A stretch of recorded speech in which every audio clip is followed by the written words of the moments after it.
Welcome to another episode of Best Ball Bros. Give me your click, but you don't have to listen. Oh, you had Gabriel Davis at 67%? Oh, sweetie, that's so hot.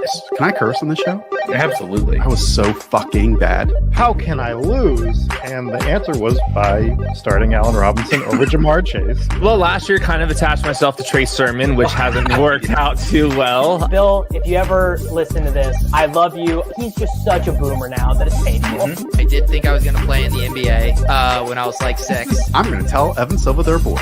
Went to the bathroom and just told Evan, hey man, this is the top 15. People love the life hacks, dude. Welcome back, Best Ball Bros, here on Spike Week 2025 edition, a new season, if you will. If you had watched our content a couple of years ago, you might remember this particular show. It's not exactly your traditional best ball or fantasy football show. It's kind of a fun place to hang out and hopefully for you guys, the listeners, to get to know some of your favorite people across the best ball space. If you're coming for advice on how to draft your best ball teams, we got plenty of other content, and I know Pat definitely has plenty of other content on that on his website and YouTube channel. But today we're going to get to know Pat a little bit more. We're going to have him answer some fun questions, maybe not so fantasy football related, but some fun real life questions, and just have a little bit of fun. Pat has done one of these before. Several people have done one of these before, but we're changing the format a little bit. So if you have listened to the past season of about 12 or so Best Ball Bros, don't worry, there's plenty more new coming in store. I got some fun questions here lined up for Pat. But Pat, the first thing I want to kind of get the people to know, right? They know you pretty well, but they know you, from ship chasing, and they know you from your zero running back and Rojo and Breece Hall, right? And Drake May and all that kind of stuff. That's great, but that's not the real Pat Kerrane. That's the fantasy football Pat Kerrane. Pat Kerrane was born one day and now he sits before us here. Like, how the heck, right? Like, how does someone even reach this point of you're now, obviously you've had a lot of success in fantasy football and in best ball, obviously, and everyone knows BBM champ, but how does one even make their way into becoming a full-time fantasy football analyst? Well, you get a job that you find a little boring, and you start reading a lot of fantasy football. You start reading Fantasy Douche and Sean Siegel and John Moore and Davis Maddock and Matthew Friedman every day at Rotoviz, and a number of other great writers. So that I was 2011, 2012, just obsessively reading Rotoviz mostly. The articles would come out around noon. And so I knew that but I would start refreshing around 11 a.m. at the computer. You were so you were deep in it. Yeah, you were deep in it. It was so good. The Fantasy Douche could write, and it's the polar opposite of how I ultimately found I write. He could write 2 paragraphs, and you just be like, damn, that. You just you got to the heart of something with such brevity. And he's just an incredible writer, and would kind of he'd half-baked thought. His half-baked thoughts though are just super insightful. Some of the most insightful thoughts of anyone, but his were just half-baked, fired off. It felt like, and just get me thinking. It was the type of fantasy football analysis where you're just thinking about kind of how to attack the game, and a little bit of real football in there too. And this was real early kind of dynasty prospecting types of things. These are the days of, big wide receiver versus small wide receiver, and those kind of, Anchorman style brawls that we had on early Twitter and all of that. So that plus playing Dynasty and joining some public Dynasty leagues. But the first Dynasty league I did was with my brother and his friends. I was in their fantasy football league, and they converted to Dynasty, and that became a real, driving a driver of my interest. Trying to make sure I was out competing them for the rookies and all of that. Have some misses in there. Was way too high on Monty Ball. but you know, kind of learned as I went with the Dynasty stuff, and eventually submitted an article to RotoViz on Alec Newts, a little known wide receiver who I don't think ever played a snap. I was gonna say I don't think he made the NFL. Did he? I don't think he made the NFL, but I was like, here's an under the radar prospect, and that got me on the site. And then me and my brother wrote articles together for a while where we would take different sides of a player. So be like, I'm in on DeAndre Hopkins, he's not, or he's in on Kendall Wright, I'm not, whatever. Might have been the reverse, but I liked giving myself the better of the two there. You phrased that very smartly. Yes. Yeah. So we would go back and forth on kind of the pros and cons within the same article, which was fun. And then just kind of kept writing for the site, and kind of snowballed from there. But again, like I started writing for RotoViz in like 2013. Eventually went full time at RotoWorld in 2021. So I did it on the side as part of I was full time as a project manager at an energy efficiency company in New York City. It was kind of a small satellite office of a Boston-based company, which I enjoyed some of, but it wasn't as mentally stimulating as at times as I preferred. So the fantasy football stuff got me thinking. What about pre-adult Kerrane? Did you get into when did you get into fantasy football? Like when was that league? The Dynasty league or season long league, was that high school? When was that? So the first league I ever joined, I was 13, I think. And it was like, we didn't know what we were doing. My buddy, Tim, set it up. He lived up the street, and I think it was 0.5, might've been 0.25 points per carry. Oh. And Eddie George was he averaged, I believe, 3.5 yards per carry. This is the end of his career, but he had just an absurd workload. And I was like, Eddie George is the peak of fantasy football greatness. I was getting points for every carry. So I remember Robert Meacham was, a big sleeper that year, reading Matthew Berry. I was like, I got to get Meacham. There's a bunch, that it was that kind of, right around that era, and then pretty quickly kind of transitioned to real scoring at least, and did play fantasy football throughout high school and into freshman year of college, and then the league I was in with my high school buddies kind of died out, and I didn't really play until I joined a league that was my girlfriend at the time, her brother. They needed another guy, and so I joined that league, and that league morphed and became this weird amalgamation because we broke up. So it was my ex-girlfriend's brother's friends plus some of my friends, and then some of my friends' college friends who I didn't know that well, because the commissioner had some polarizing positions, which is a fair amount of turnover. But I kept doing well in the league, so I was like, "Oh, I'm just gonna keep playing in this." I can't leave. Yeah, this is. Yeah. I would never want to see these people in person, but I can't leave the league. So I played in that league for a while, and that kind of helped further. That kind of helped get me back into fantasy, because I was back in, and I drafted. Shout out to John Paulson for 4for4. Drafted off his rankings back in 2011. And ended up with Jimmy Graham and Rob Gronkowski, and just had the sickest team, probably the best fantasy team I've ever drafted. And that kind of also helped to reignite the bug. You're like, all right, that team. I honestly didn't win the championship because I had Fred Jackson got hurt. I think on Thanksgiving. I remember where I was when Fred Jackson hurt his ankle, because that team was so sick. But he was a key piece. I didn't really have an RB2 other than him.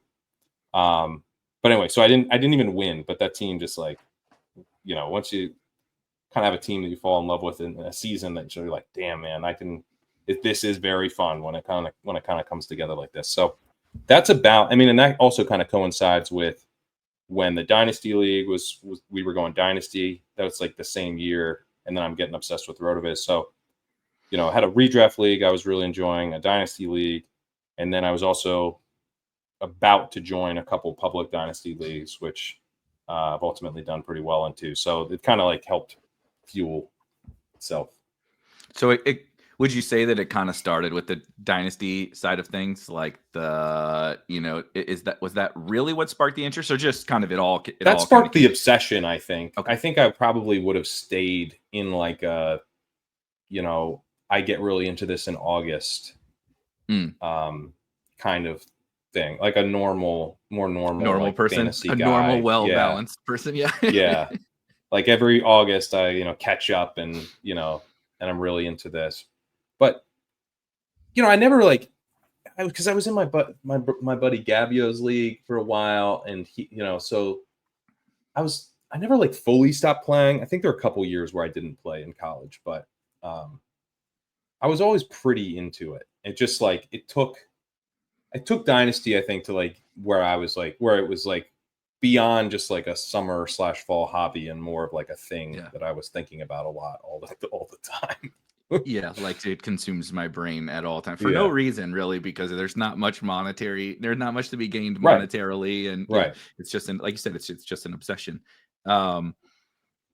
Just that's really all quickly, the Dynasty is. I mean, Dynasty is all about like the whole game is like basically to be able to say that you drafted Mike Evans. It's a it's like a self-challenge, right? Yeah. It's like you're technically competing against these other people, but it's like, I know I'm never going to get rich doing this, but I enjoy the kind of the process of achieving the end goal. So the thing that I do now, because we obviously have that with best ball. I mean, you and I just chatted about best ball for hours and hours. Just the other day. We got halfway through the rookie class. Halfway through one rookie class in 4 hours. Hours. So I have taken right on pace. Yeah, exactly. Pretty standard for us. This will be a very brief. People will be shocked by how brief this episode is relative to everything else that we've recorded. But it's kind of like for me. So I'm 36 years old, right? My good days of athleticism and everything are long behind me, and I don't really enjoy golf. And fantasy football is now a career, right? It's a job. It's a career. I love it. I'm passionate about it. But I need like that other thing to like push myself. And it used to be that, right? Like you said, like I know I'm not going to gain anything from this financially. It's just about my own internal, like I'm going to get better at that thing and succeed. And I like to play basketball, and I like to, and like I go and I shoot and at least play, 4 or 5 times a week, because it's my last thing. I'm like, I just need that thing. And that's kind of what Dynasty feels like to me, is like, no, this is me signing up to kind of compete against myself and prove to myself that I'm good enough to do this, that I can wade my way through this insane landscape and build really good teams. For sure. Yeah. Because you have to put a lot of time in to be good at it. Like you have to send trade offers, you have to be active. I've actually gotten way worse at Dynasty over the years because I don't put as much time into it as I used to. But I think if you're going to be good at Dynasty, and to your point there, I mean, it really is. A lot of it comes down to how much time you put in, and there's not even like the high stakes Dynasty leagues are not very high stakes. So it's not. It's much more kind of the bragging rights and kind of the personal challenge of it. For sure. Did you play sports growing up? I mean, like any particular, or like what were kind of your favorite like actual physical sports to play when you were growing up? I played baseball as a kid, and I ran cross country in high school, and then pick up basketball and stuff. In New York, we had a really good, for a while there, we had a really good pickup crew, where we would play pretty regularly, like usually at least once a week. And my buddy Jonah, who is like in good shape and like tries really hard, never played basketball growing up, so he kind of like he was like literally like learning how to play basketball as we kind of went. But he would rank us after every game. He would send out the rankings, and he would always rank himself last. So this is like one of the ways he got away with it, because he'd always. But if someone had like a really bad game, sometimes he'd rank himself second to last and then last. But like the rankings were because then we would get like we'd hang out, we'd drink, and we'd like talk about like the rank, like, oh dude, you moved up 3 spots in the ranks, like you had a great game, like the rebounding was really great. That there was a sick pass, whatever. And we get like wrapped up in these made up rankings of our pickup basketball crew. But that to me was kind of the most fun sports part of my my life. I really missed that. That is so, the meme of the dudes can sit around all day just naming random athletes in the past, because you're saying that, and I'm remembering my not from the basketball, but from fantasy football leagues, where I've done it as a commissioner, and I've played with other people that did it too. You did like we did weekly power rankings, and it was obviously the whole point was just to shit on everybody, right? It was we're gonna rank all 12 teams, and we're gonna make fun of everyone. And it's like there's something about a best ball bro, a fantasy bro, or whatever, that's not just the bros doing the let's name former athletes with first name starts with Q or whatever. Like there's something to that with our twisted brains that we could sit around all day and like rank ourselves playing pickup basketball. Yeah. None of us were very good, is important to know. There was like a couple guys who were like legitimately quite good, and they're always 1 and 2. But it would be if there was like a pack of capable pickup players, so you could see yourself rise and fall within that group. It was funny. I mean, Jonah had no right to be ranking us. Like, he didn't really know the game that well. Like he was not like a reliable ranker, but we would still get wrapped up in what the rankings were. It was very fun. Yeah, the one guy who doesn't really know the rules and doesn't know what. That's so the good. least able to properly rank us, but also the one guy you would allow to rank you, right? Because you wouldn't get offended, because he can be the one that does it because he is the worst. Yeah, and partly he doesn't know, he doesn't really know, so you can't we get offended. That's kind of on you. Did you grow up in New York?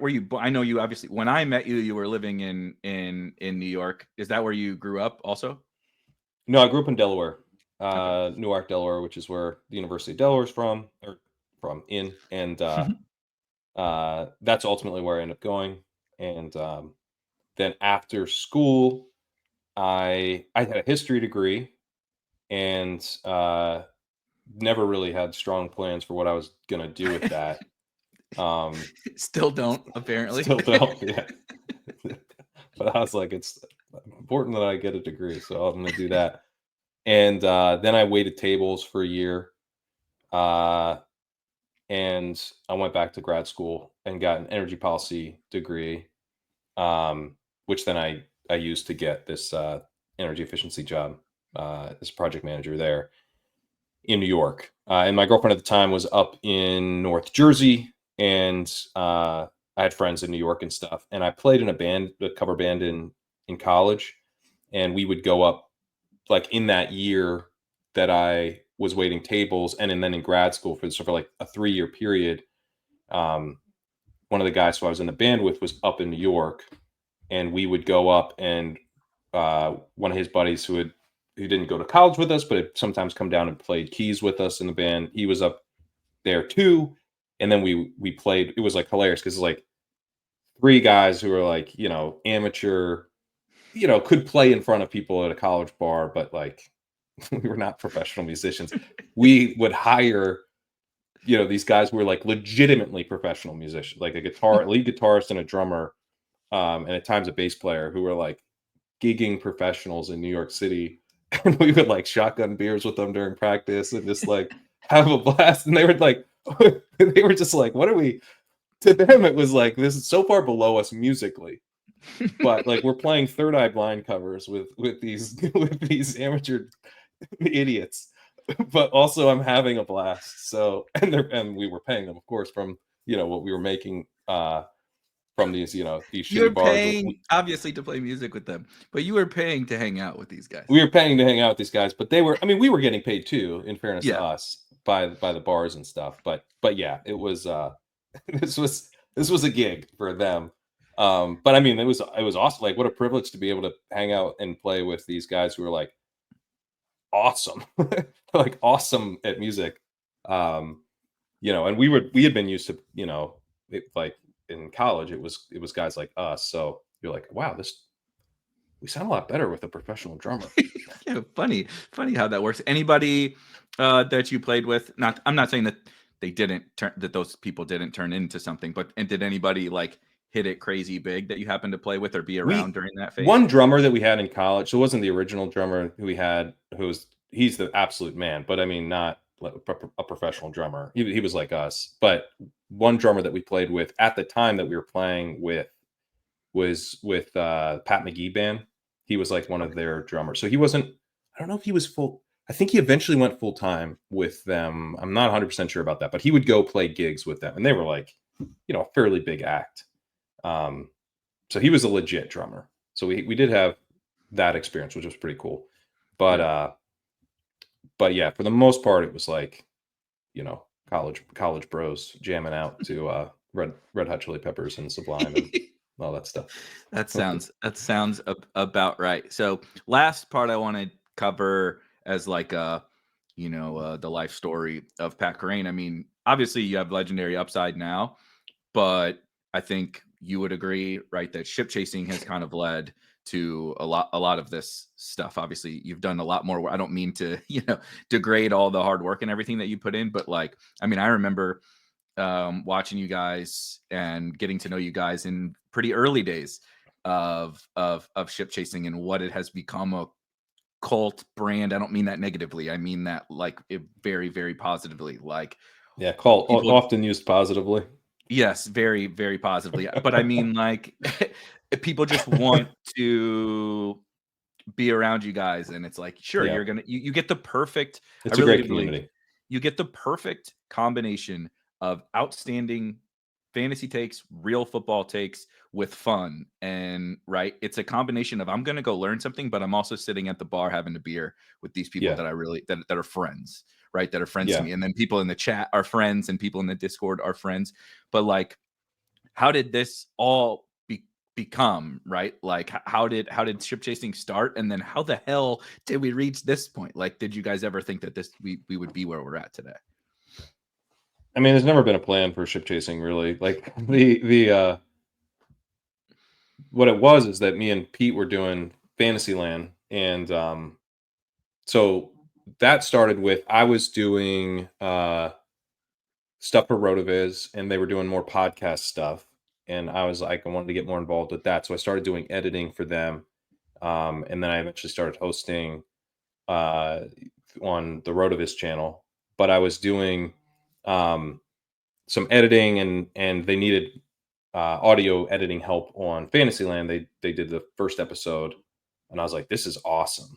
I would really like to be involved in this if you guys need help. And they did need help, so I came on and did audio editing, but also just kind of like stitching together the stories. Ended up being a big part of what me and Pete would do. We'd kind of go through, and then we'd send notes to Friedman and Fantasy Douche and be like, what do you guys think? And we kind of rearrange the way we were stitching many hours of audio interviews together in, so you're distilling it down to what's good, and then you're figuring out kind of how to tell the story, and then you're making sure all of it sounds good, because you're like splicing, you're doing all sorts of you're putting music on underneath, so like and so we were doing all of that. And one of the episodes that we did, me and Pete were out in Vegas, and we were drafting a high stakes team. That was kind of the theme of the episode. We're talking to all these high stakes guys, and we were drafting a team ourselves. We ended up doing a second episode about like co-managers, because we co-managed a team, and we had all these like basically a whole second episode worth of material that we expanded out. And then we wrote an article about that team throughout the year. Mostly Pete wrote the article, and we kind of then took it to audio form, and it was called like High Stakes Diaries or something. It was like High Stakes Diaries of High Stakes Virgins or something, might be what it was called. Not the best title. Yeah. But that became ship chasing. That morphed into ship chasing, but it was like basically just us drafting our high stakes teams. And then Ben kind of joined by just like being on the show. Like we were like, hey, you want to come on? And then he'd come on and then come on. I'm like, I think he's like, I said, you're on the show because you've been on the show. So yeah, but I mean, we just are friends, so that's why it has that vibe. Did you know Pete before?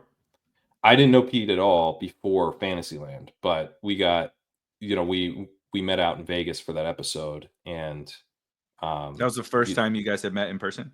First time we met in person, yeah. But wasn't that long into knowing each other. I mean, it was like intense because we did all this, kind of in the lab work on these episodes. But I don't think it was probably less than a year that we'd worked together before, maybe roughly a year before we met in person and did the episode on the high stakes teams. I could be wrong about that, but yeah. So we became good friends in the way most people become good friends in this space, like over the internet. But then we actually got to hang out pretty early on, and kept doing that. We kept going out to Vegas every year and drafting teams, which is a big part of the whole ship chasing thing. Is that you can actually go out and hang out with the crew, because it generally, as much as it's sort of pivoted, the focus a little bit over time. It's always it started about drafting high stakes teams, and kind of the height being August for that peak of draft season, and then going out to Vegas and drafting live, which I think is part of the reason there's such a good community around it. 100%, and I think that's exactly what I was going to say. That I think you guys have still, everybody pivots, everybody tries different things and all that kind of stuff, but you've always stuck to kind of that core mission of, sure, we'll add stuff, right? We're going to do other stuff, everybody is going to, and we're going to evolve with the times, but you guys still always kind of having that as a core crux of what you're doing is awesome. But do you remember who came up with ship chasing? Because it's a killer name. It was whoever's idea that was to change from Diaries of High Stakes Virgins. I'm not sure. Pretty sure it wasn't me. I'll say that. I don't know. Pete's pretty creative, so Pete, no offense. Pete is your safest bet. I would have put my money on Pete if I'm being honest. Yeah, I would probably put my money on Pete too. I don't know for sure, but I'm pretty sure it was not me.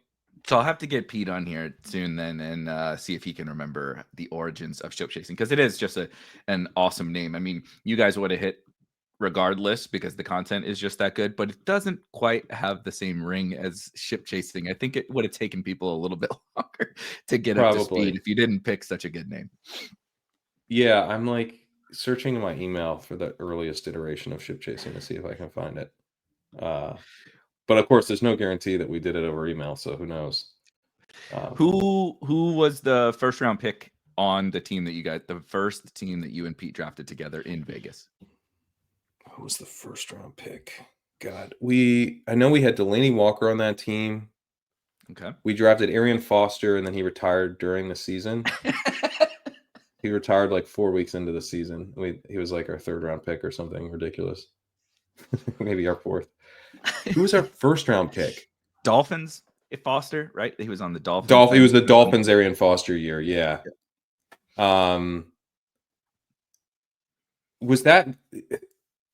I think that was Alvin Kamara's. We didn't take LeGarrette Blount in the 10th, which was like a killer because that's the year he scored a million touchdowns, 20 touchdowns or whatever. Yeah. Yeah. We took.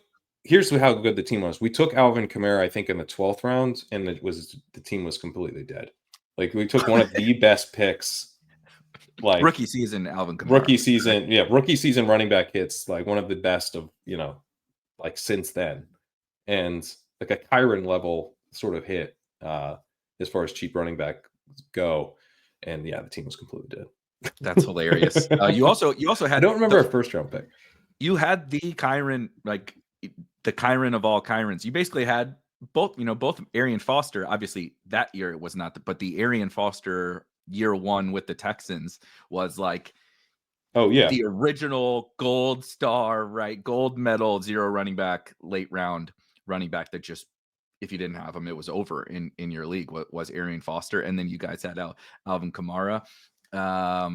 and still maybe taking guys who retire with their third round pick is not ideal, but you guys certainly learned from that lesson with Will Fuller. I know a couple years ago, definitely didn't draft another retired player multiple different times. I hope Will Fuller's doing okay, by the way. I'll never forget that summer. And the Arian Foster one reminded me. It was Pete. I think I had pitched some kind of championship chasers or something like that. And here's the message from July 10th, 2019. I like the idea of incorporating championship. I just think the full word sounds clunky in a title. I think ship chasers or ship chasing would be a sweet name, though. Thoughts?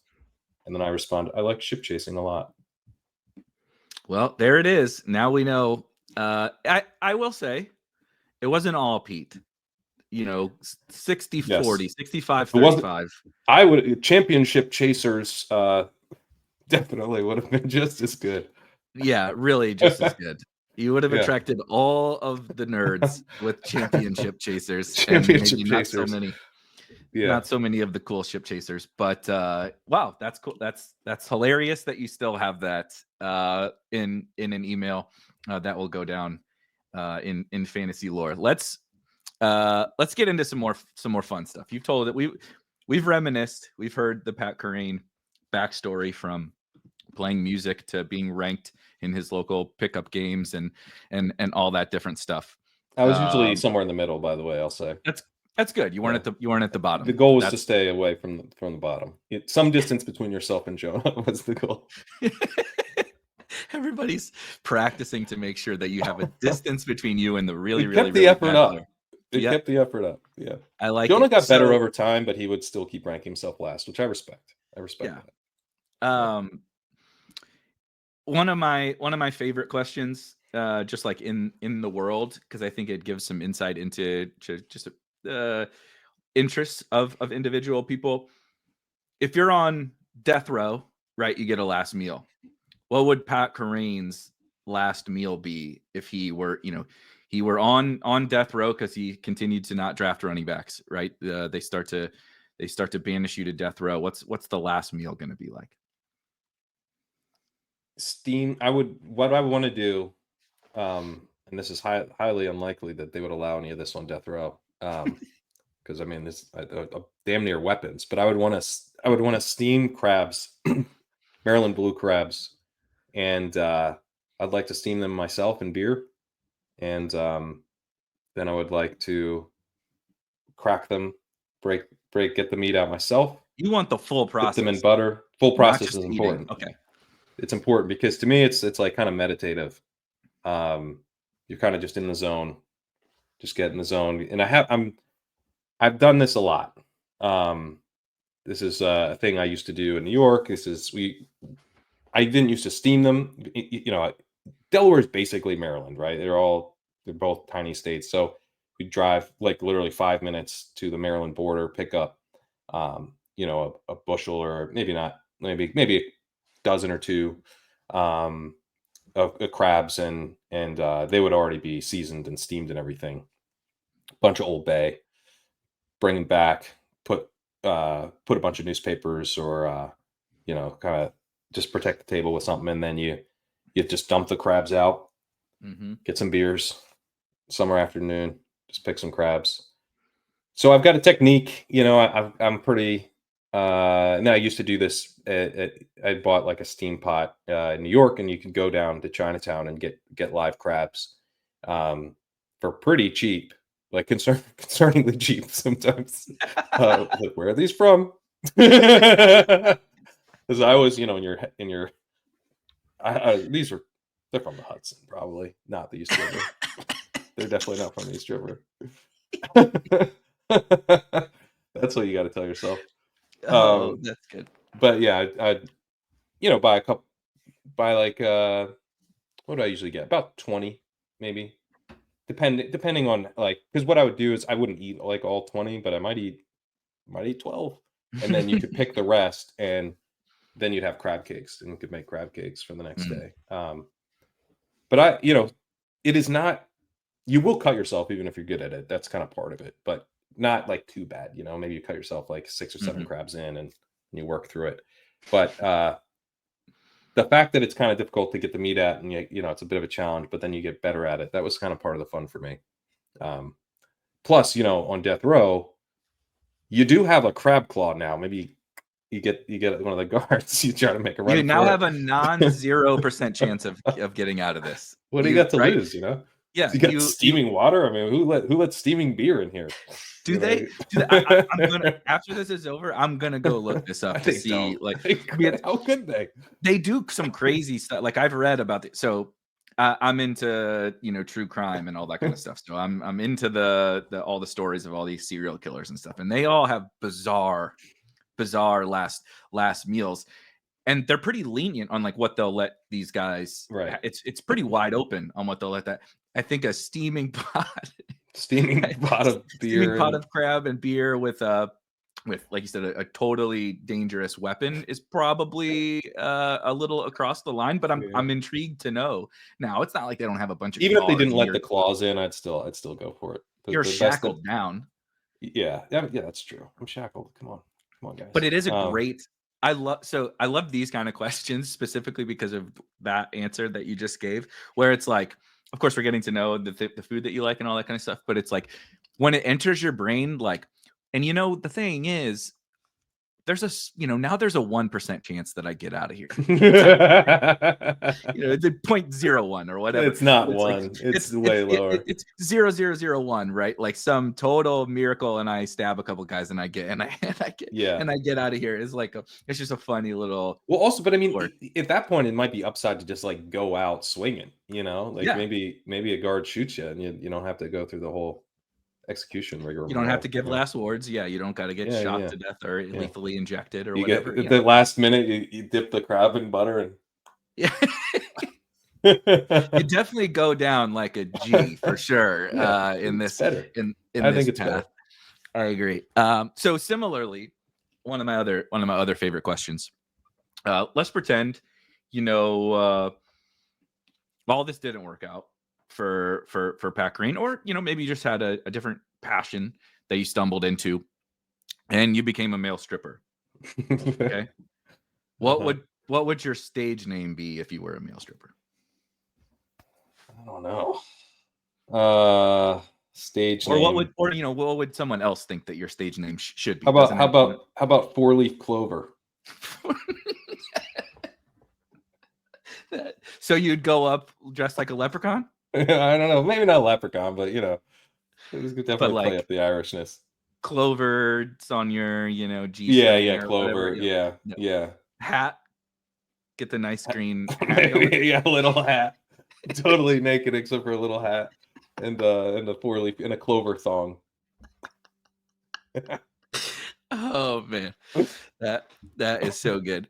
All right, we did a couple of the kind of controversial ones. I do want to talk a little bit of the sports side of things. It is a sports podcast. Non-football, what are your favorite sports to watch, to read about, to play fantasy sports or bet on? What are the other interests outside of the NFL and college football? F1. It's the only one I'm like really a fan of outside of football. Where I try to get into the Premier League and stuff, and got like when I was kind of the same time I was getting really into fantasy, I'd wake up and watch like 2011 I'd wake up and at like 10 and watch some of the Premier League games and stuff. Mm-hmm. I liked Tottenham a bit when they had, because I was playing FIFA, and so they had was it Christian Bale? No, that's the actor. What's the dude's name? Garrett Bale. Garrett Bale. Yes. Yeah. Or is it Bales? Anyway, it's been a while, but that dude was really, really fun to play with in FIFA. So I was like, I'm rooting for this team. But then actually the act of rooting for the team, I was like, I'm not enjoying this that much. So I kind of fell out of the Premier League. It's Christian Bales and Garrett Bale. That's what it is. But I got into F1 from Drive to Survive and have followed it. Like I watch all the races. I got the subscription to F1 TV. I listen to Missed Apex podcast podcast and the Ringer F1 podcast both have this guy Spanners Ready, who I think is really, really great. And we just listen to I kind of do it for the podcast, I think, at this point, because F1's a really boring sport where most of the teams don't seem particularly interested in winning. The drivers seem to be happy to finish third. The car determines most of the result, not driver skill. And they change as soon as it gets interesting. They change the regulations so that one car will be dominant again Every time. Currently the FIA head is saying he's going to like deduct points and change the basically who wins if they like curse at their post game interviews, which is just absurd. It's got a lot of flaws as a sport, but I don't know. I think what it is that I don't play any kind of, I don't bet on it, and I don't play any kind of DFS around it. The DFS game on it is not good. It's kind of like showdown style. You pick a captain, and it's just not a good sport for it. Because it's like so predictable often, or it's like really unpredictable because there was a crash. So it's like hard to get an edge with the DFS element. I dabbled with that, but then pretty quickly was like, no, I'm just going to enjoy the races and the narratives and kind of the, I'm rooting for an NFL team, but I don't, I'm not going to like try to predict what's going to happen like a fantasy guy. So it's a nice, and it kind of coincides with the football season and not just the football season, but drafting season. It's currently on break. So it'll kind of start to ramp up 6 weeks or 7 weeks for the first race. But I like to root against Max Verstappen, who keeps winning all the races, but he's got this incredible driving style where he just drives directly toward anyone in front of him, and then they are forced to move out of the way, or because the rules are so dumb in F1, if they don't move out of the way and he slams into them, we learned because Oscar Piastri is awesome, and he was just like, I'm not moving, and he slammed into this young Australian driver named Oscar Piastri, and Verstappen got a penalty finally. But everyone else is like, I would prefer not to get slammed into, so they move out of the way, they go off track, and then off track they come back in front of Verstappen, taking their rightful position back. But that counts as passing off track, despite a rocket ship flying at them is the reason that they went off track in the first place, and then they get a penalty. So Verstappen was like just doing this nonstop. He's held up as this, generational driver. He is quite good, but he drives like an absolute maniac and has been getting away with it. And I hope that's no longer the case. So rooting against Verstappen, who won again, by the way, as I know but the that's not fun because he keeps the guy I don't want to win keeps winning. But you kind of have the hope that maybe that stops happening. I like Lewis Hamilton a lot. He's going to Ferrari, which is definitely going to end in disaster. But right now, I'm hopeful. Lewis Hamilton, there you go. Got a little Lewis. I am Lewis stan as well. My wife is probably an even bigger F1 fan than I am. I started watching Drive to Survive. We are the typical American F1 fans. Okay, so I'm not a car guy. I don't understand the ins and outs of how, the changes and things that they make to the car and all that kind of stuff. But I guess it is just the show. But once I started watching the show and then watching the races, and like you said, the storylines are actually really good.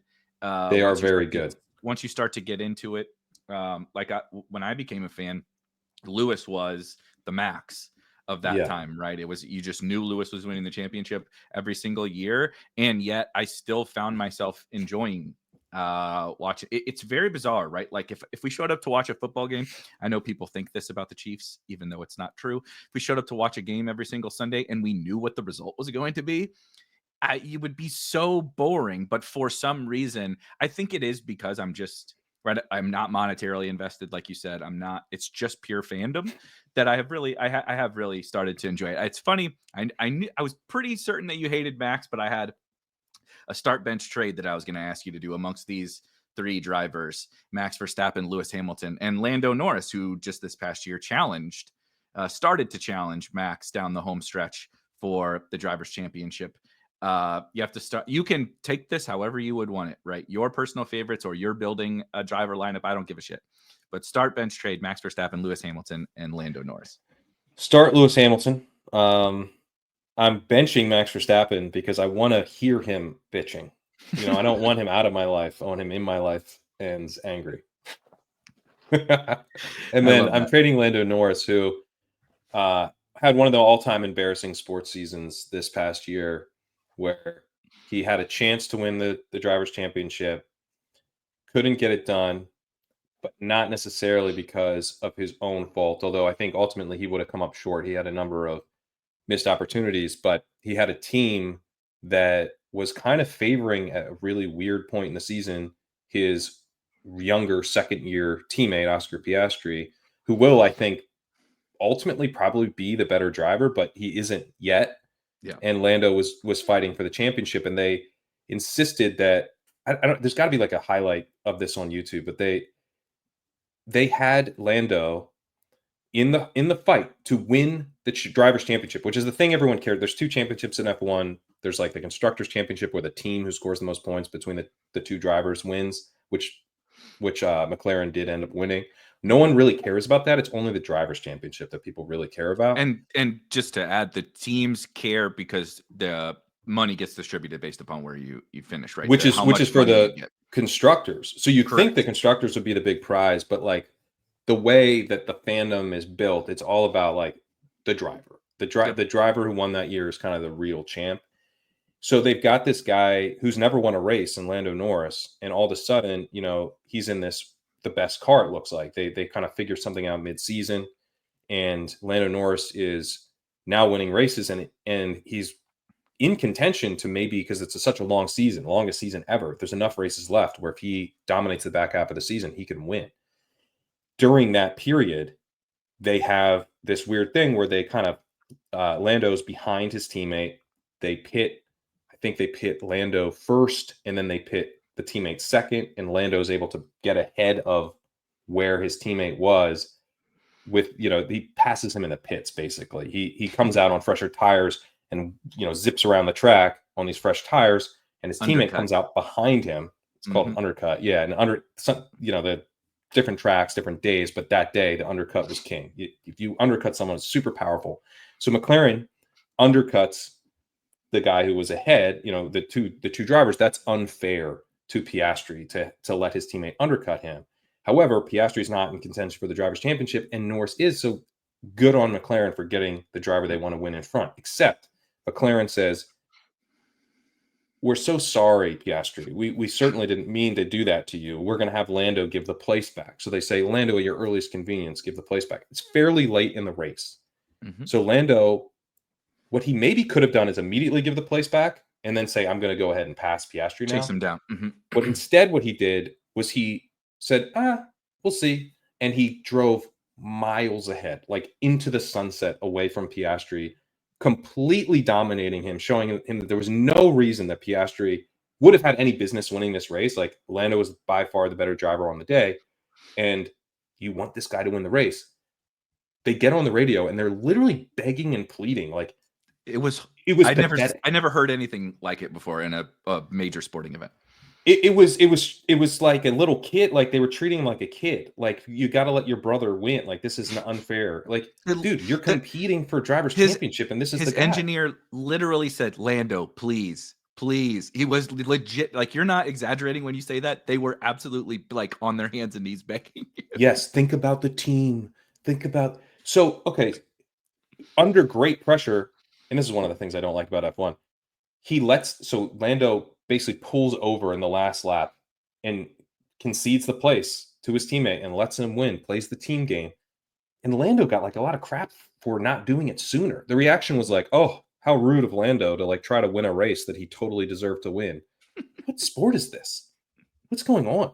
So I couldn't believe it. It was like it's a very European sport. It's kind of what it is. But so Lando gives up the place. Piastri has been given this win it's Piastri's first win. Piastri is one of the most promising drivers in the sport. Didn't deserve to have his first win tainted like that. This undeserving first win. He will get deserving wins and has done. But why taint his first win like that? Just made no sense. So later on in the season, I don't know, a few races down the line, Lando has pole position. He's starting in front.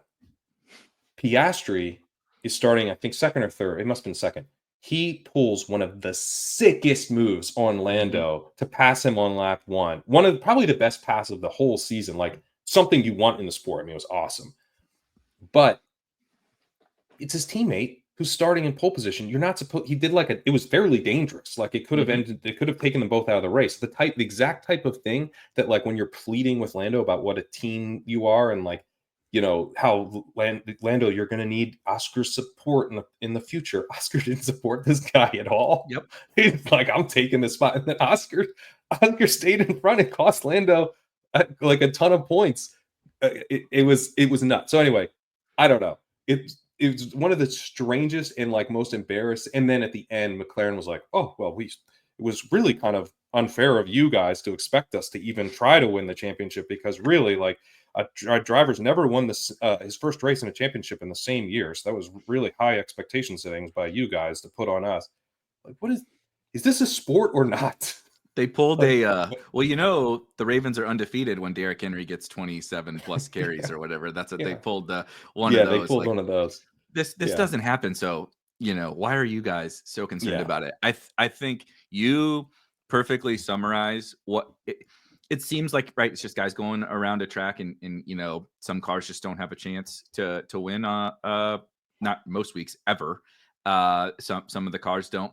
The drama is just like, but it's also because we get to, right? Imagine, they mic up players in other sports, but imagine every player, every coach, right? Everybody was mic'd up, and you could listen to them whenever you want. Like, there's Sky Sports is the company that like runs the broadcasts and everything for F1. You can buy subscriptions to listen to anybody's mic, and they're all mic'd up permanently, and they can hear each other on right. So when Max says something, Lewis can hear it, and on down the line. So they're playing this game with each other too, right? They're like sometimes being radio's fully public, honest, right? Like you said, he's please Lando, please, and then the other times they're like, okay, shit, what plan here, right? Okay, and they have always like codes, like plan 47 plans.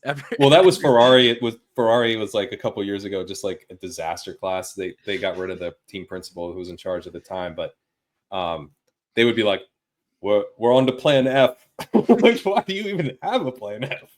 That's too many plans, dude. Seems as though something went bad if we're on to plan F of the day, I would imagine. But the drama it really is. Like, I couldn't believe it. I couldn't believe how insane the team principals, like, so a head coach or a GM or something like that, like, they will just shit talk each other publicly. Oh, Like there's a lot of beef. There's a lot of drama for this like rich, uppity European sport. There's a lot of the silliness. Well, they're all in close quarters. Like they're traveling around the world, and they're in, these little trailers.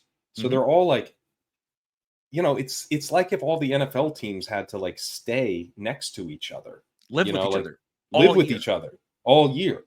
So they're like petty, but the coaches basically are like super petty about it. It's like, and the drivers started to get a little frisky. Like the Max Verstappen was getting into it with George Russell, who's the other driver at Mercedes, because Russell's like, I didn't really understand what the word posh meant until I saw George Russell, and he's very British, and he's like very rule abiding, and is like head of the Drivers Association. And Max, as I've stated before, is kind of a maniac, and he did something that was fairly minor, like I forget what it even was, but it's like some infraction thing you're not supposed to do. The team put him out too early or something. Ticky tack. And Russell like reported it and was in the stewards meeting, like stomping up and down that, this deserves a penalty. And Max was just like, I've lost all respect for George Russell. And then the drivers, they were all at dinner together, and Russell got there last, and they left only one seat open, and it was next to Max, but then he wouldn't sit next to Max. He pulled up a different chair at the other side of the table. This like high school level pettiness. It's unbelievable. These are professional athletes.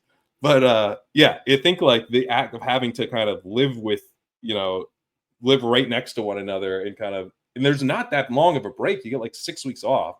Yeah. And they're all like off training and stuff as well. So they're just like in it constantly. It kind of leads to this natural drama, which I think is why it works so well for Drive to Survive, which is, kind of a soap opera version of the whole thing. And Drive to Survive, it's such a boring sport that I almost treat Drive to Survive like it's real and the sport is like the fake, made for TV version. Because I enjoy they'll take liberties with some of the storylines on Drive to Survive, but I'm totally fine with that. Little liberties, yeah, not like stuff out of whole cloth. But Max left the show because they took some liberties that he didn't particularly like, and frankly, he's an asshole. So he didn't like that he was portrayed like an asshole. He thought people don't seem to be taking to you, Max. I wonder why that is. Yeah, exactly. I'm gonna try. My wife and I are gonna try to get to a race this year. I don't know. Which one. We haven't decided yet. Austin is the easiest and the cheapest.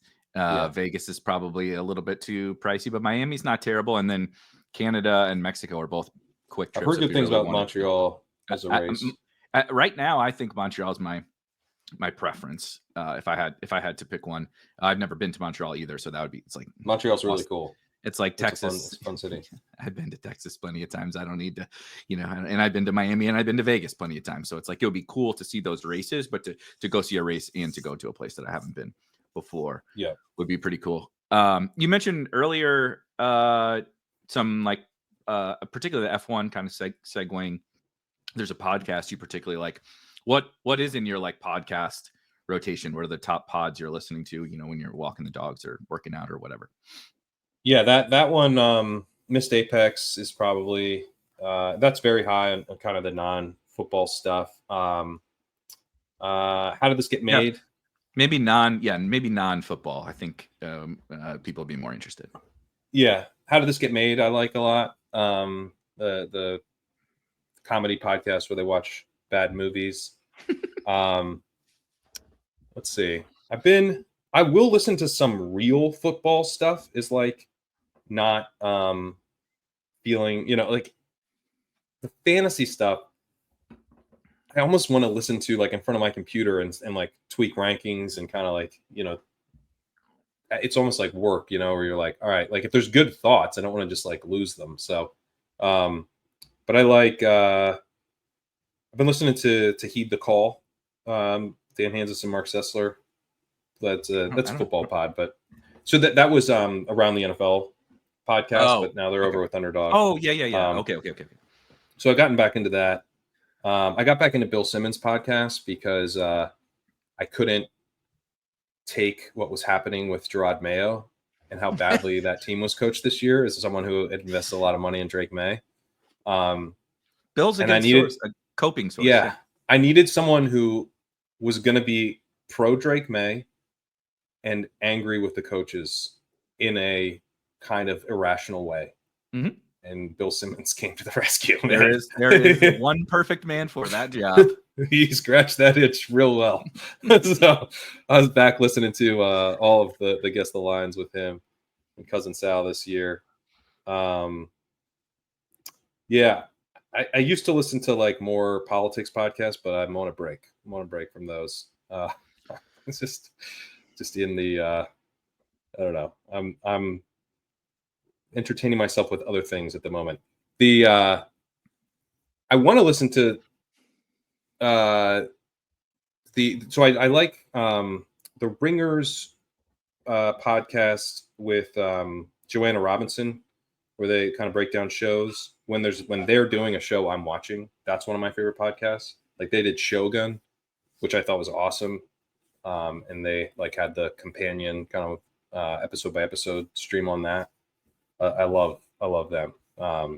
Joanna, I think, is probably the best TV critic or reviewer or whatever out there. I like it. So that was another one of my questions.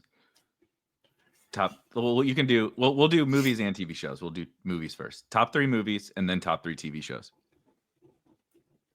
Sorry, that's a TV show. Top 3 movies: Shawshank Okay. Yeah, we've established what your life would be like in prison. and on death row.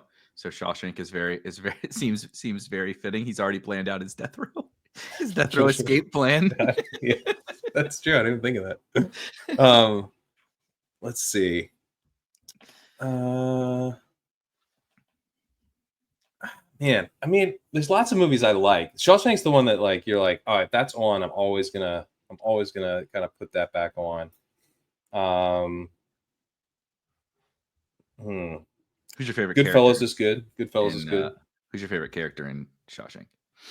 Well, I mean, Andy. You know, you're rooting for Andy the whole time to get out of there. It's got to be Brooks, man. Brooks is great. Brooks. Yeah, Brooks. It's That's always sad. it's very sad. Yeah, Goodfellas I like a lot. What else? You know, I like Interstellar a lot. That's a good movie. I don't know if it's like my third favorite movie, but it's a movie that recently I rewatched, and it's just good. It's a good movie. So good memes. It's kind of lived on in the memes. Definitely.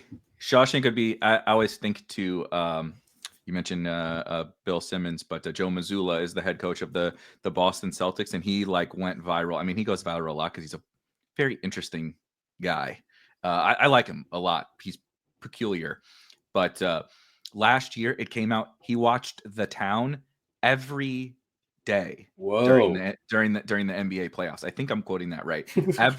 But he was so obsessed with The Town when they were going to the playoffs. He watched it every single day. So if that would be Shawshank for you, if there had to be one, right, it would be Shawshank. Yeah, if I had to watch a movie every day, it probably would be Shawshank. Yeah, that's because it's kind of a slow burn. Like it doesn't demand that you like watch, but if you want to, there's like lots there. So yeah, I think it probably would be Shawshank. All right, TV shows then. TV shows, I think Band of Brothers, just a great series. Let's see. I really did like Shogun. I don't know if I'd say like top 3 ever, but that was quite good. I'm loving Severance. We'll see how it finishes. I need to start. I haven't started it yet, but everybody keeps telling me to watch it. Yeah. Yeah. What else? I'm blanking on stuff. I haven't got much sleep this week, so recalling my own life is hard. Game of Thrones had a chance, but man, did it end bad.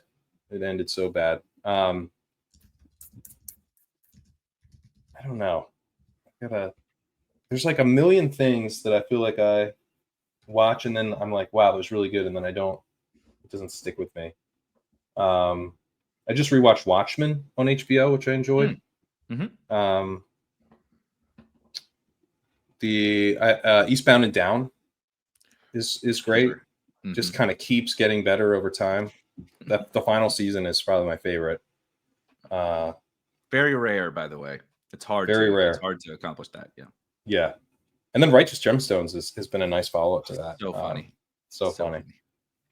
I don't know. There's probably I'm probably forgetting one of my favorite shows ever, but on TV shows, did you watch Entourage by chance? I did watch Entourage kind of as it was happening. But I got kind of sick of it. Yeah. So that was going to be my question. We are in the era of the Entourage bros, and I always find it interesting who people's favorite Entourage characters are. Oh, Breaking Bad and The Wire are probably those are the two Good ones that I probably should have jumped to mind right away. But The Wire is not as rewatchable as you would want because it's like I just kind of rewatched feels dated at times. Yep, it feels very dated. That was my only takeaway. Yeah, but it's still so good. Yeah, I do like Rick and Morty as well. What's the other question? If you had to, I can't. I mean, so Vinny sucks. Okay, that's the right answer. E also kind of sucks. Turtle kind of sucks, and Drama sucks. So, but not a big fan of Entourage. I guess Ari. I think Ari was kind of fun. Yeah, Lloyd and Ari steal the show for sure. Yeah, that was kind of like why I was watching it at the.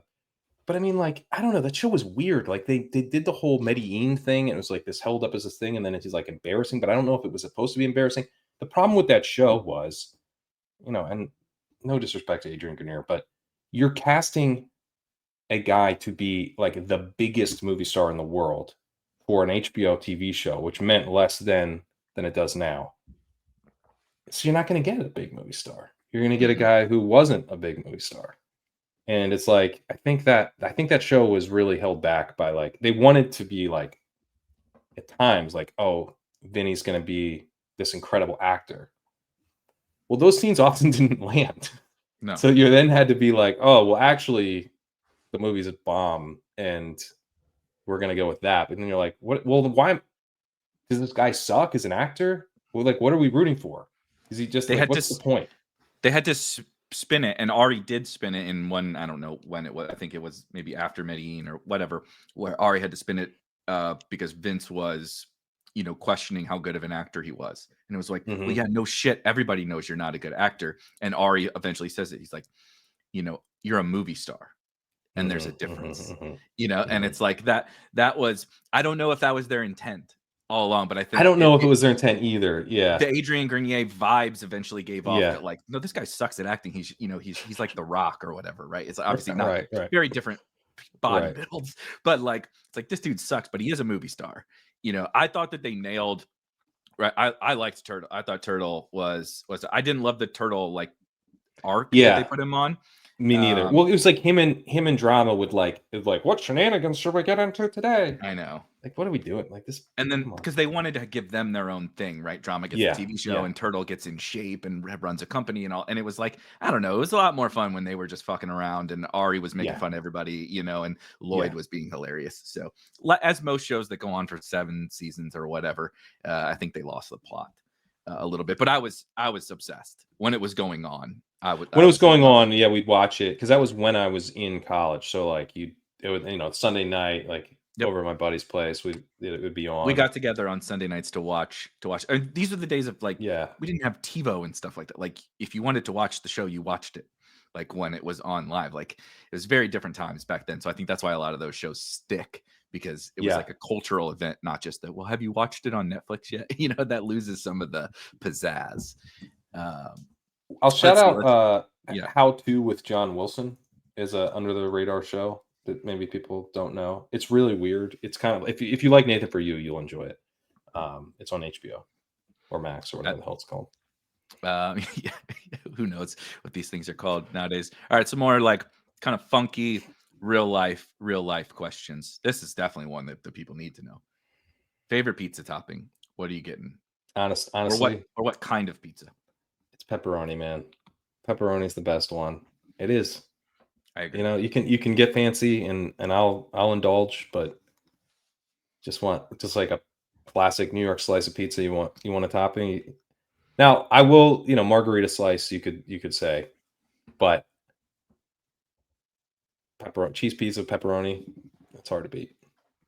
How are you dealing with the moving from New York to California? Is a pretty seismic shift in the pizza landscape. Was that like, were you like one of the New York pizza bros that like really, really obsesses over it, and now you're sad that you don't have it? Or I never was. No, I what I liked about New York is like if you wanted pizza, you like couldn't. It was hard to like get bad pizza in New York. Like the floor is so high on pizza. The ceiling is also high, but I wasn't like going for to like make sure I always got like the very best slice or whatever. I was just like, if I want pizza, I'd be down to like.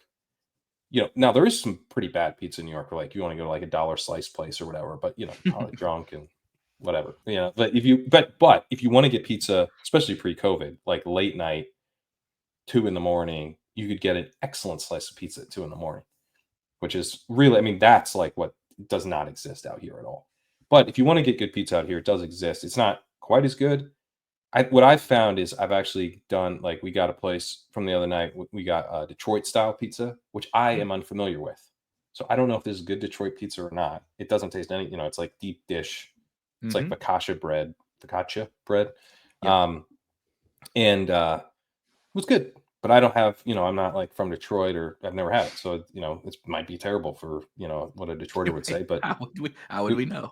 it was interesting to me. I was like, oh, that's cool.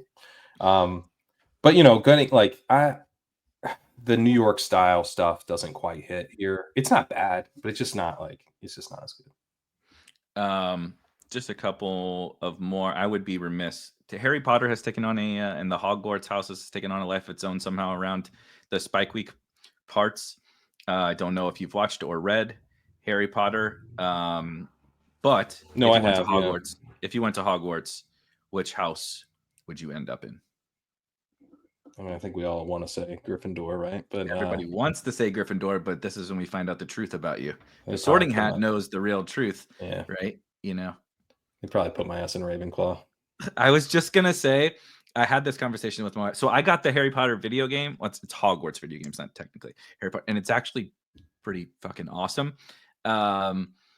And they put me in Ravenclaw. Yeah, they put us in Ravenclaw, bro. We'd be like, oh, super, we're awesome, we're Gryffindor, we're all bold and brave and stuff. But like, nah, dude. You're like, I've seen the spreadsheets. Yep. Spreadsheets, like overthinker, like that kind. I think the fantasy bros who are like combing through yards per route run on dudes from Bowling Green, sorry, you're that ain't Ravenclaw for sure. You're Ravenclaw 100%. Just so long as you're not in Hufflepuff, I think it's okay. Yeah, I mean, just don't put me in Hufflepuff. Yeah, you better be careful. It depends how deep you go on the spreadsheets, because you could end up in Slytherin. That's true. It's possible. That's true. But I think I'm pretty sure again, I'm gonna tell myself it's Gryffindor, but I think it's probably Ravenclaw, for being honest. Is there anything that you like collect? Trading cards, coins, comic books. Is there anything that you collect? No, I've got after I went BBM, I almost bought another guitar. So I like to have which we can see nice guitars, but I didn't. What I did is I got a guitar that I previously had repaired because I had a crack in it. So I got it repaired and kind of set up for it makes it more playable and sound like I had a guy who really knows what he's doing give it some love, and then it was like way nicer. So almost like getting a new guitar. But I was like, you already have this very nice guitar that's not even like, it's not like the most playable right now. I mean, it was playable, but it doesn't, like, you're not having fun playing it compared to some of the other guitars. And has this crack in it from when I was in New York. All the dry air. You don't control your own heat, so you end up opening the window and it's like 20 degrees, but the heat's blasting. So you're like, I'm in a sauna. Let me get some cold air in here. It's not great for wood. So it ended up getting a crack. And I just like kind of had it in the case a lot because I didn't want the crack to get worse. So I got that good. Yeah, I got it repaired and set up. And but I wouldn't say I collect guitars, but I'll probably end up getting another nice guitar at some point. That makes a ton of sense. A couple more. Regular or self-checkout? You go to the grocery store or Target. I still like the regular, man. I like the regular. I don't want to, when you do the thing and then you have to put it down, and I was like, I don't always have a bag. Sometimes you put it down, it doesn't register, and it's like, this is less efficient than the other system. Like, why am I doing this? This is it's so they can save money. Like, I don't mind going to and there's usually a person. It's usually like I might wait 10 seconds longer. I don't know if this makes me a boomer, but I prefer I don't like the self-checkout very much. I have very mixed feelings about the self-checkout. I can understand all angles. There are times where the self-checkout you leave. Like if you're getting like a bag of oranges, in like a Gatorade, self-checkout, great. But like the instant I have more than like 3 items. Yeah, where do you draw like they say, right? Like less than 10 or less than 20 items. Any fruit. If you've got a fruit with if you got an apple where you're gonna have to punch in the code, why are you going to self-checkout? Set it down on there. Yeah, and then you got to wait yourself. You might screw it up. It might not work. You got to call the person over. Like, you might be charging yourself for the most expensive apple. You might have you ever done overcharging. Have you ever done that where you set it down and you're like, you put the tomato on there, right? And you go in and you're looking for the tomato and you're like, I don't know. I don't Yeah. know which one it is. And you just like You just pick one. Yeah. Why? That's like why am I doing this? We had a system that worked fine. We do a lot of things in this country where it was working Yeah. just fine, and we see This works great. Let's change it. And I wonder who it benefits. Doesn't seem to be benefiting me or the people that work here. It's a mystery. Oh my gosh. One of my favorites is a hot dog, a sandwich. No, it's not a sandwich. What is it? Not a It's sandwich. hot dog? It's a hot dog. It's a hot dog. Just like a taco's a taco. You know? I don't like, don't box me in with your technicalities, okay? It's what? Well, then what is a sandwich if it's not meat between two pieces of bread? Is a bun not bread? What about if it's a sub? Is that not a big bun? Okay, call a sub a sandwich. Isn't a hot dog a sandwich then? No, because it's a hot dog, bro. It's a different thing. It just is. Deal with it. All right, let's leave it with this final one. Everybody grew up with superheroes. We still have lots of superheroes. If Pat Kerrane had to pick his three favorite superheroes, the top, however you want to define that, superheroes for Pat Kerrane, who are they? You know, I never get that into the superhero thing, to be honest. Well, then it makes this question even better for you. Okay. Well, you know, Batman I do enjoy from the movies. The Batman movies are usually at least like passable. The new ones, I liked Christopher Nolan Batman's. I like the Christopher Nolan ones the best, but the new one's okay. Mhm. I liked the Penguin. The Penguin was really good. Penguin's really good. Yeah. I do like that Batman doesn't technically have any superpowers. You know, that's fun. And then there aren't any superpowers in that world. Like, yeah, it takes kind of borderline, but yeah, it's not like you know, like Superman or whatever. I mean, Superman's no good because he's just too powerful. What's the point? You know, let's see.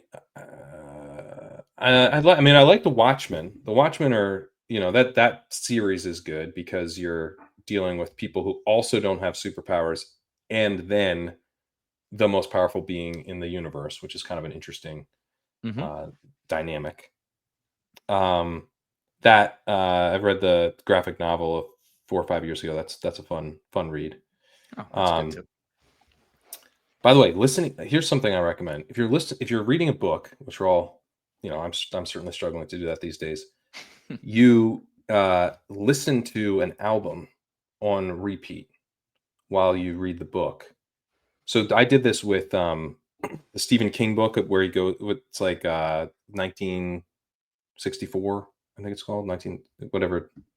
I'm blanking if that's actually the right title, but something in there, 1963, 1964, something like that, because it goes back in time to 1963 and 1964.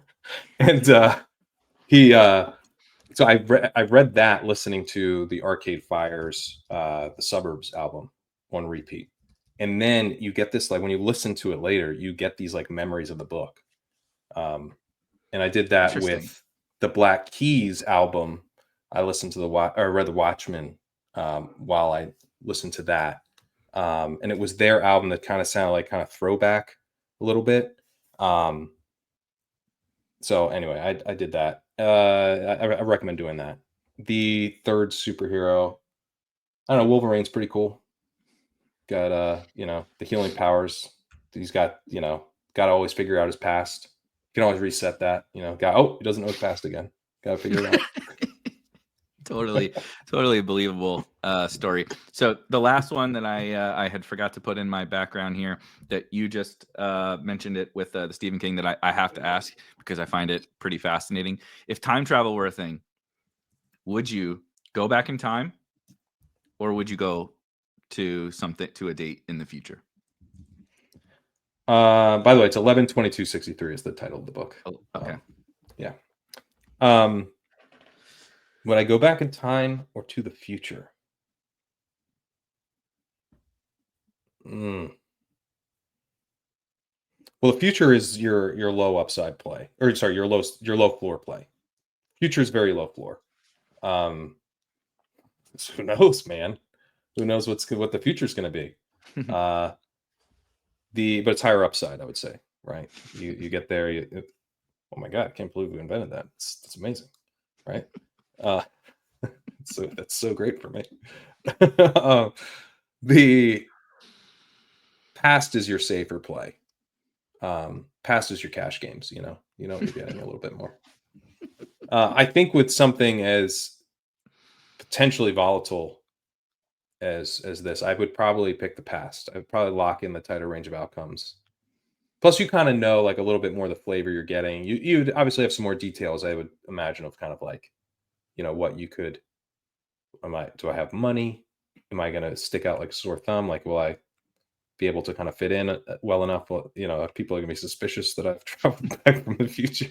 If we were rocking some hats like we're wearing right now, they would be like, what country are these crazy people from? Yeah. Would I know the language? Like I would be, and how long? Like, do I got to go live there? I'd be really interested to like go back and check out like some ancient times, and see what's going on. You want to talk about low floor? You want to talk about low floor though? That is low floor. Ancient times, people weren't living very long, and people were very barbaric back then. That's true. May not last. Yeah, although like people didn't die as quickly as people think. Like, average mortality rate, the average lifespan, like everyone was keeling over when they're 31. No, it's because there was a really high infant mortality rate and children died. And these are averages. So they bring them down. They're like, they've never even heard of a 50-year-old. Like people lived to old age, like all the time. They just mostly didn't. You were much more likely to die as a child. And then you were more likely, of course, to die, of some disease or your appendix or whatever else, but lots and lots of people lived till they were old, maybe not 90, but you'd live to what we now consider old all the time. All I could think of is you're basically calling the average lifespan back in the day like ADP nowadays. So it's just an average. It's like it's just an average. That one guy took Joe Burrow in the first round, and then the next guy got him in the 10th. It's just median lifespan. Who cares about those infants? You heard it here first. From, that's not what I'm saying. That's not. But, of course, that's horrible. But in terms of what would me as an adult, right? Would I go like how much more likely would I be? Now, of course, me specifically, I'd probably be. I don't know if my smallpox. Am I still protected from smallpox? If there was a smallpox outbreak, I don't know. That's a very good question. If you knew everything that you knew now, and you went back right to the 60s or 50s or something like that, do you think you would like be able to like make it? This is one of my favorite Nate Bargatze bits, where he talks about like, even if I went back to the past, I don't think I could even prove that I was from the future. He's like somebody calls on the phone and he's like, well, one day we're going to have, those are going to be in your pocket and it's going to be real small. And they're like, how? And he's like, I don't know. Satellites or something. He's like, I really don't know how it is. And he said that. And I was like, shit, is that me? I'm like, I could go back to the 60s and not make a difference in humanity. Well, like if you're going back to the 60s or whatever, are you trying to like increase the speed at which it's now? I don't think I would bother trying to do that. You want to enjoy the 60s, I think, right? Yeah. I mean, technologically, this is what I mean. Like, you're not trying to, oh man, there's no cell phones here? What the hell? Like, why'd you pick the 60s? You could have done 2000 if you want. Would you profit off of your sports expertise? Well, that's actually a big plot point in the Stephen King book, is that you can, but you have to be careful because these are these bookies are mob backed and everything, and if you win too much, you're hitting long shots at a little too high of a clip. Might not be so great for you. So you got to be careful. Mobs coming. Yeah. Would you like take over or like be a coach, right? You could like be the best football coach or best basketball, right? Like 3 pointers. You'd know you're a fraud. You're like, how did he invent all this stuff? Meanwhile, you're like reading Bill Walsh's like, you're like pre-doing Bill Walsh with his own ideas that he hasn't had yet. That's just rude. You know, AJ Brown's reading during the game. I'm reading Moneyball on the sideline, coaching the Lakers, or That's so fraudulent. or coaching Yeah. the Dodgers. And then I got Moneyball in the locker, and they're like, "How the heck did these guys find all of these players? What are these stats this guy's talking about?" I think it would have to be something. It can't be idea based, right? You can't be like you have to. You could position yourself well with some kind of stock or something. You know that this is gonna. So you're well positioned monetarily. Get property in a spot that's going to increase in value and just like live a chill life. I think that would be, that's why it's a kind of a potentially high floor exercise. You pick a stable period of history. You bring enough knowledge from your time, and then you're just like, life's going to be pretty easy for me, and I'm just going to hang out, be social, try not to like slip up and have people realize I'm from the future. And, I really wonder how dumb you would have to be to get discovered that you're from the future when no one believes in time travel, and then you would be the person that made them believe in time travel because you made it so obvious. Yeah, don't drink that much. That's important. You don't want to. Yes. Yeah. All right. I promise. Last thing. One big change. If you were running an NFL football team, it could be It could be head coach. It could be GM. It could be whatever. What would be the like kind of contrarian thing, the different thing that you would do if you were, like I said, it could be coach. You can take it however you want it, roster construction, right? Cap, etc. What would you do if you were running a football team that maybe teams don't do right now?